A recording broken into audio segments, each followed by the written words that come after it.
2, 1. Hi, everyone.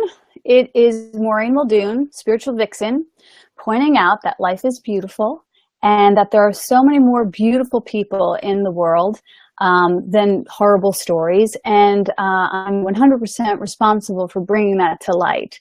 And so it is with such a big heart and big happy heart that I introduce you to my first, I don't want to say visitor, but my first guest, my first friend who's joining me to point out the truth that life is beautiful and that we all can play a mighty and magnificent role in holding up that truth.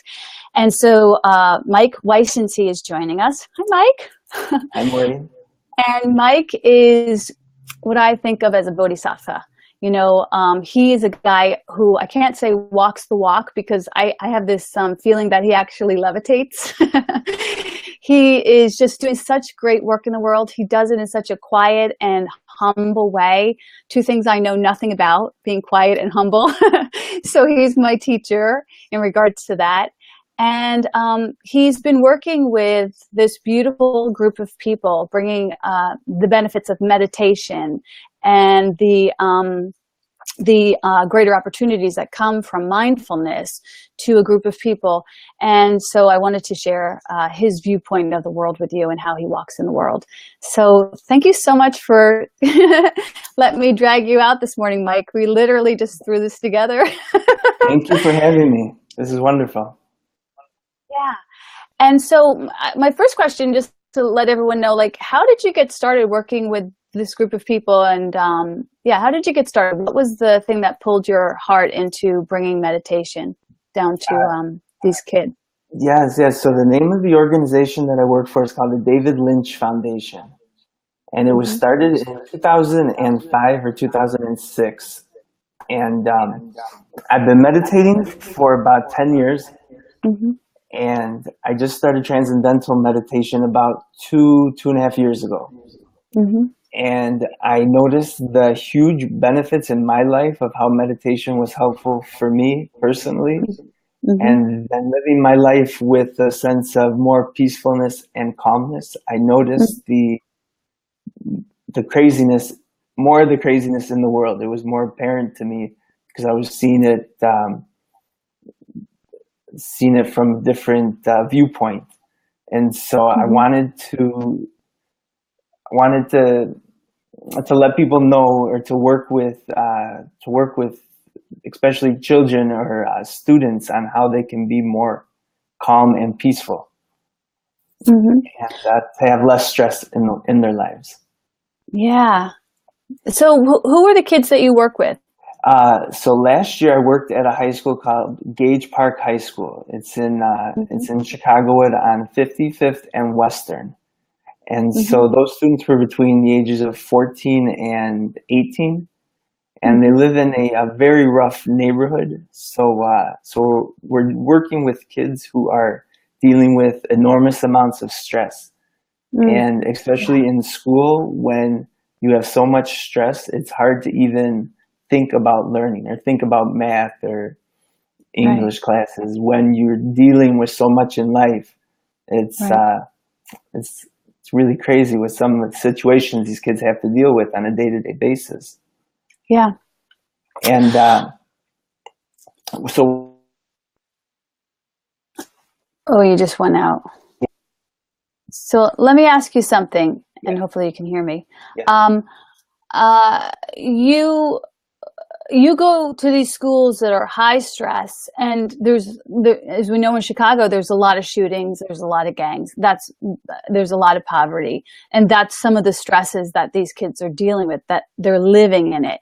And so you bring them the tools of meditation, and I'm sure it was kind of hard to coerce them to begin with, because I work with kids and they are very skeptical of anything new. You know, that's why we have to sneak the vegetables in the smoothie and that kind of a thing. But I also imagine that the impact that you have on them is powerful. But can you just speak to the impact that they have on you, or even the impact that environment has on you? I remember you telling me once that you were there and two kids got shot one day, and I just think, like, I don't know if I could I don't know if I could deal with that. That would kind of crush me. So I think that certain people are pre-chosen to be brave and to, like, show up, in the rougher patches in the dark hours. And I won't say I can't do it, but I'm just amazed at your audacity to be so in love. With these students in the school, they're extremely smart and they're Yeah. extremely aware of wanting to find some peacefulness inside their own lives. And Mm-hmm. I think it's very successful with these students who have a lot of issues going on, is they understand the dichotomy of what it's like to be so stressed, and having a way to clear the mind and find some stillness in their lives. And so the students understand meditation at a deep level, and they understand the impact it can have for them, Mm. and it's being able to support them in their way of practicing it, because Yeah. everyone has it seems like everyone has a different journey, but a lot of people need supports in their journey, especially learning meditation. Yeah.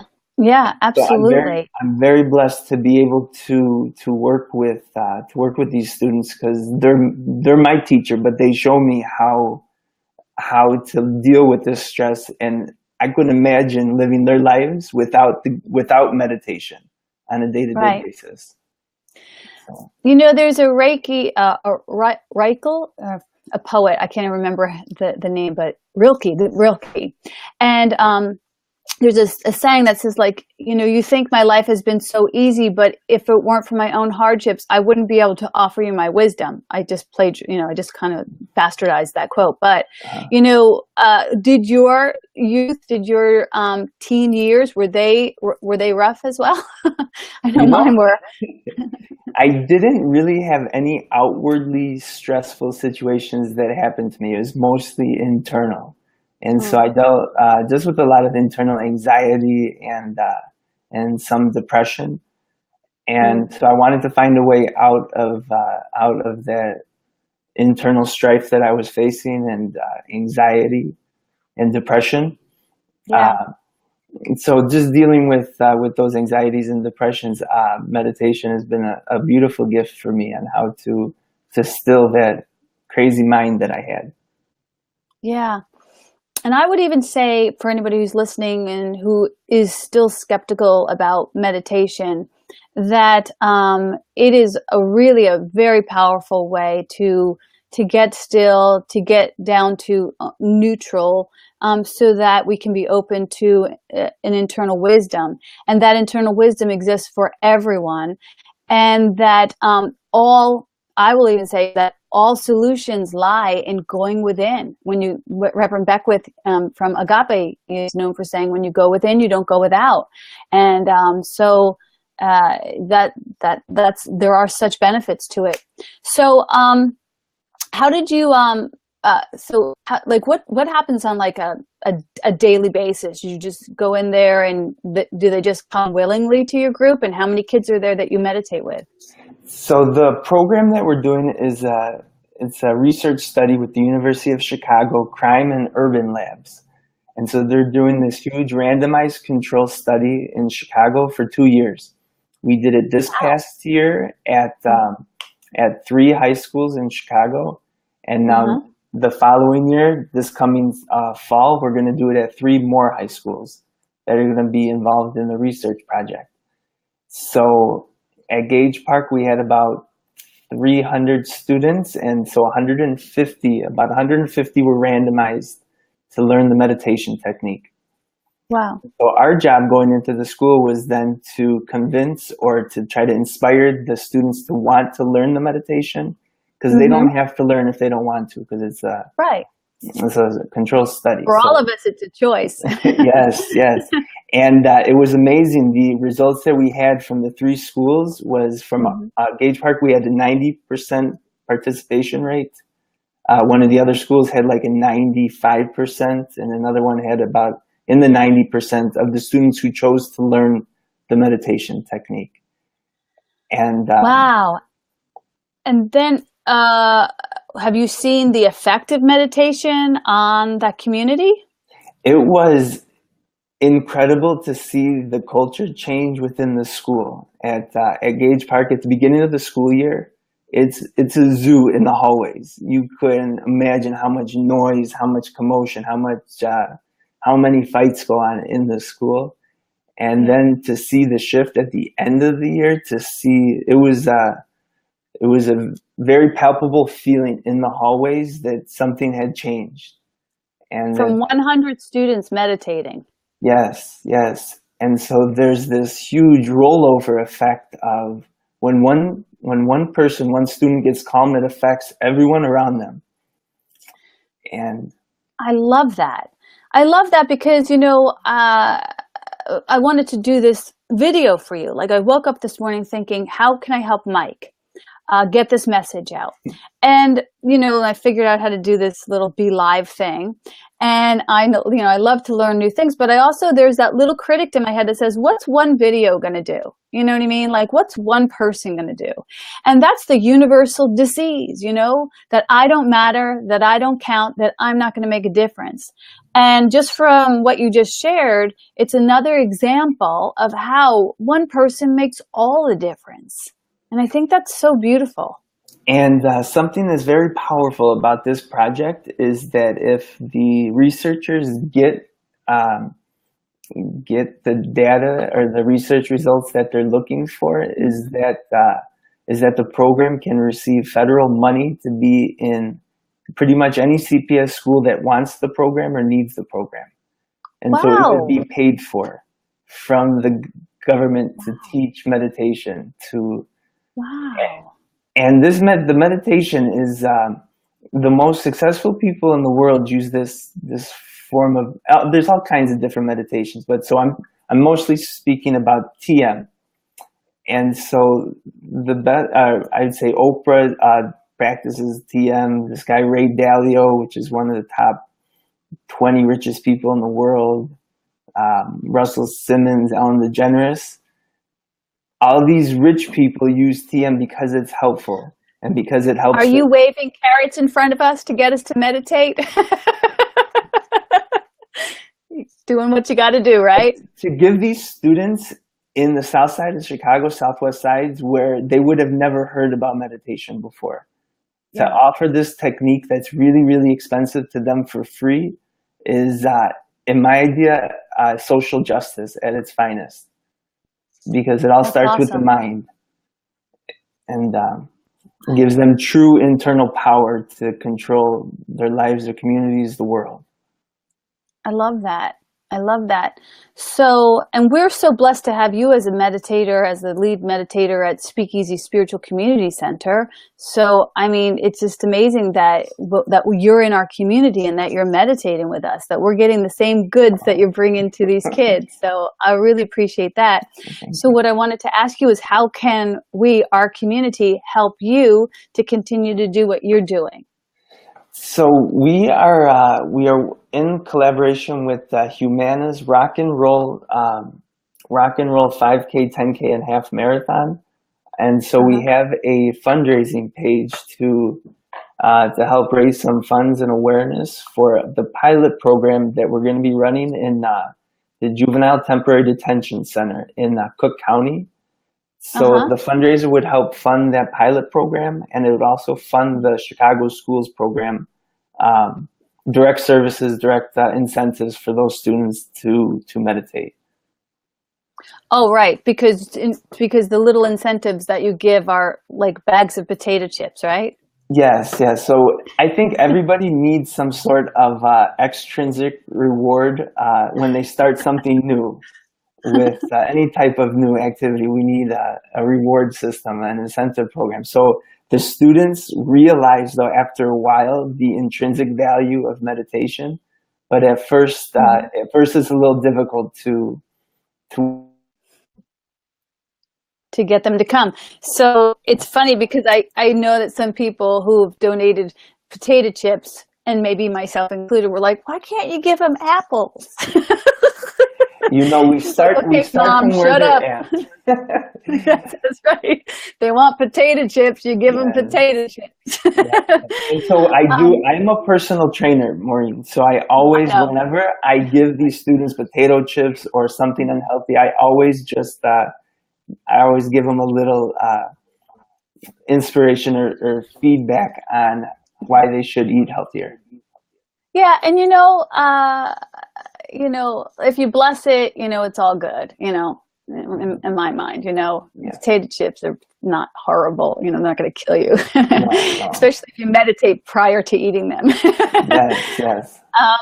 So, so when is the race and what's the page? I mean, we can put it on the link below this, but I'll put it on the link you're below it. basically looking for people to support you. Yeah.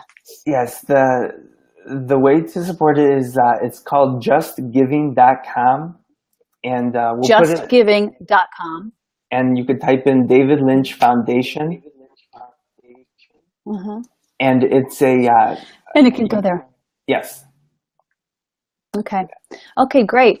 And before we close out, are there any specific stories that have really touched your heart that you could share with us about how life is beautiful?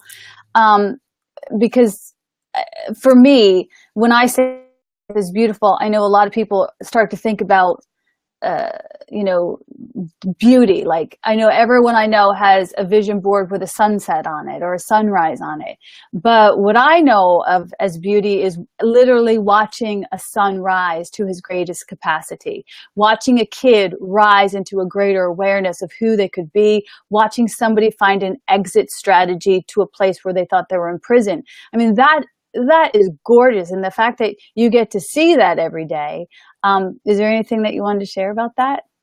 Let's see. So this might not be specifically what you were asking, but there was, and I shouldn't be smiling about this, but this past weekend or this past holiday, I think there was over 100 shootings in Chicago. And I think we as a spiritual community have to do a much better job of bringing awareness to issues that really matter. And if there's so Yeah. much pain going on in Chicago and so many young people doing crazy things that if they knew better, they would do better. So we have to do a much better job of bringing awareness to helping deal with so much stress going on in our own community. So, Yeah. but it's a beautiful day, and I'm able to talk to you over the computer here. So that's a miracle in and of itself, and it's a beautiful day. Yes. Yeah, it is. Amen. Well, I know that one person makes a huge difference. I know that you've made a huge difference in my life. I know that you'll continue to make a huge difference in the lives of these kids. And I know that they'll continue to make a huge difference in the life of their community. We're not just individuals, we're ripples out into the world. And surely as you get down there, how many days a week do you go down there? Let's see. So They're down, but it's probably like over. we're off in the month of July, and we're going to start back up in August. And you go 4 days a week or 3 days a week? During the school year, we go every day. It's Monday through Friday, same school schedule as the students. All right. So 5 days a week, 5 days of getting fed some spiritual tools that'll help you navigate, life. I mean, let's face it, teenagehood is a bad neighborhood anywhere. Yes, It's a yes. rough neighborhood wherever you are. So, so thank you so much for doing the work that you do. I'm so grateful that you made time for this conversation. I hope that if you're listening and if you're peeking into this, that you're inspired to help Mike with his cause and make an impact in the world yourself, because life is beautiful. Thanks for spending time with me. God bless. Bye. Thank you, Maureen. Bye. Bye.